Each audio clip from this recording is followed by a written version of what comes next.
Hello students, मैं doctor आशा सक्सेना आप लोगों को आज के लेक्चर में एंटीबॉडीज़ के बारे में बताऊंगी। देखिए, एंटीबॉडीज़ वो प्रोटीन अणु होते हैं जो प्रतिजन की प्रक्रिया स्वरूप प्राणी की देह में विशिष्ट लसिका कोशिकाओं द्वारा उत्पन्न किए जाते हैं। अर्थात एंटीबॉडीज़ वो प्रोटीन अणु होंगे जो आपकी बॉडी में स्वयं निर्मित होंगे। एंटीबॉडीज़ सीरम प्रोटीन का 1 या 2% भाग होती है और प्रत्येक एंटीबॉडीज़ एक विशिष्ट प्रकार की एंटीजन से ही बंधन बना सकती है। बच्चों, मैं आपको यहाँ पे एक बात बताना चाहूँगी।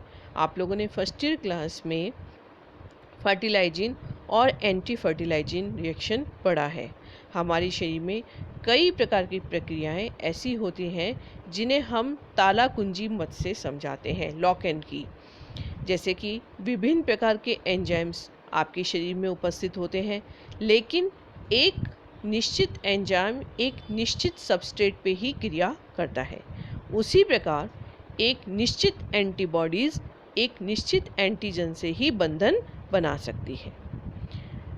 इसकी हिस्ट्री के बारे में मैंने आपको नोट्स में दिया है। टेस्लिस और काबट ने 1940 में इसके बारे में स्टडी की थी। पोर्टर ने प्रोपिन नामक एक प्रोटियोलाइटिक एंजाइम उपयोग में लिया था और इम्यूनोग्लोबिन के अणु को विखंडित किया था। एडलमैन ने 1969 में इम्यूनोग्लोबुलिन के अंदर एमिनो एसिड्स के बारे में बताया था। अब आते हैं हम इसके स्ट्रक्चर के बारे में। देखिए बच्चों, ये जितने भी इम्यूनोग्लोबुलिन्स होते हैं वे सभी ग्लाइकोप्रोटीन के बने होते हैं। इनकी संरचना अंग्रेजी के वाई के समान होती है। जब इनको पेपिन से रिएक्शन कराया गया तो ये 4 पॉलीपेप्टाइड चेन में प्राप्त हुए। इनमें से 2 भारी श्रृंखलाएं थीं और 2 हल्की श्रृंखलाएं। भारी श्रृंखला का मतलब एक में 440 एमिनो एसिड्स हैं और लाइट श्रृंखला में 220 एमिनो एसिड हैं। देखिए बच्चों, एमिनो एसिड्स के बारे में आपको पता है कि एमिनो एसिड्स में एक कार्बोक्सी सिरा और एक एमिनो सिरा होता है। लाइक दिस, इसी इम्यूनोग्लोबुलिन में भी हर पॉलीपेप्टाइड के अंदर एक कार्बोक्सी सिरा होगा और एक एमिनो सिरा होगा।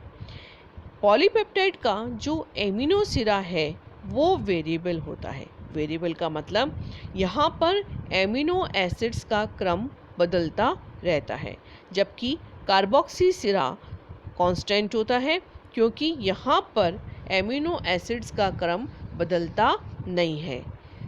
इस प्रकार हल्की और भारी दोनों ही श्रृंखलाएं कांस्टेंट और वेरिएबल रीजन में बटे होते हैं। कांस्टेंट का मतलब स्थिर और वेरिएबल का मतलब परिवर्तनशील।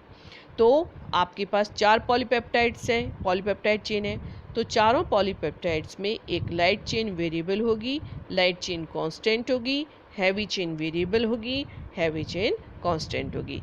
यानी दोनों में ही एक वेरिएबल रीजन होगा और एक कांस्टेंट रीजन होगा। कांस्टेंट रीजन पुनः 3 उप क्षेत्रों में बटा होता है, जिसे हम CH1, CH2 और CH3 में बांटते हैं।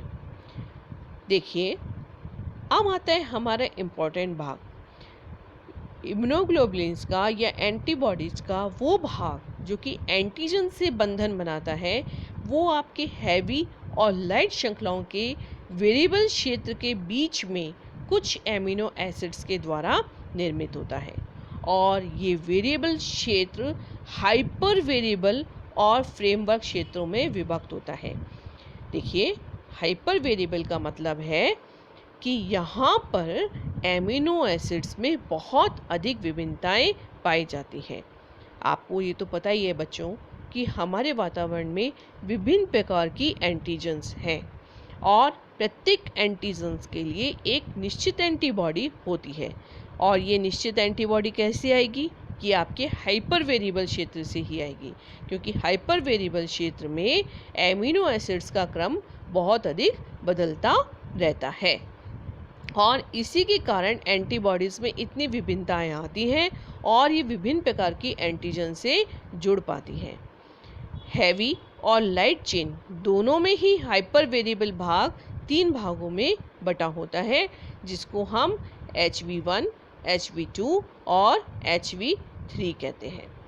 इसके अतिरिक्त 4 FR रीजन अर्थात फ्रेमवर्क रीजन पाए जाते हैं, जहाँ पर एमिनो अम्ल का स्थायी निर्धारण होता है, अर्थात ये परिवर्तनशील नहीं होते हैं।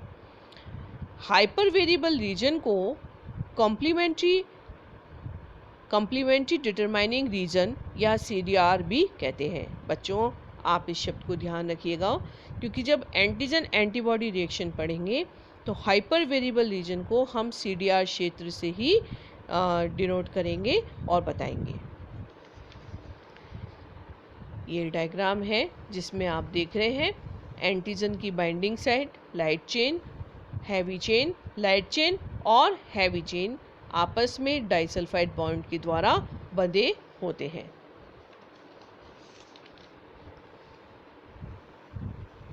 जैसा कि मैं आप लोगों को पहले भी बता चुकी हूँ, इम्यूनोग्लोबुलिन्स पूर्णतः प्रोटीन के बने होते हैं और जब आप उनका पेपेन एंजाइम से रिएक्शन करा रहे हैं तो आपको 2 खंड स्पष्ट रूप से मिलते हैं। इनमें एक FC भाग है जो कि एंटीजन से बंधन बनाने की क्षमता नहीं रखता है और ये क्रिस्टलाइजेबल है, यानी कि आपको क्रिस्टल रूप में प्राप्त होता है। एंटीबॉडीज़ का FAB भाग जो कि एंटीजन से बंध बनाने की क्षमता रखता है, ये अत्यधिक महत्वपूर्ण भाग होता है। देखिए, मैं आपको पहले भी बता के आई हूँ कि इम्यूनोग्लोबुलिन में कांस्टेंट रीजन में एमिनो अम्ल श्रृंखला लगभग स्थिर होती है, लेकिन यदि इन एमिनो अम्ल श्रृंखला में परिवर्तन आता है तो उस आधार पे इम्यूनोग्लोबुलिन्स में आइसोटाइप्स या समप्ररूप पाए जाते हैं और उस आधार पे इम्यूनोग्लोबुलिन्स को हमने 5 भागों में बांट रखा है: immunoglobulin M, A, E, G और D। CH क्षेत्र में ही विभिन्न प्रकार के एंटीजेनिक डिफरेंसेस निहित रहते हैं जो कि कांस्टेंट रीजन है। देखिए, हल्की श्रृंखला के स्थिर भाग में भी अमीनो एसिड्स के अरेंजमेंट में अंतर पाया जाता है और इस आधार पे हल्की श्रृंखला को, लाइट चेन को हम कप्पा और लैम्डा रूप में डिनोट करते हैं और इम्यूनोग्लोबिन का कोई भी एक अणु होगा उसकी हल्की श्रृंखला में या तो कप्पा पार्टिकल होंगे या लैम्डा पार्टिकल होंगे, अर्थात इस आधार पे इम्यूनोग्लोबुलिन G या तो कप्पा होगा या लैम्डा होगा। आशा है आप इस लेक्चर के द्वारा इम्यूनोग्लोबुलिन के स्ट्रक्चर के बारे में पूर्णतः समझ पाए होंगे। Thank you.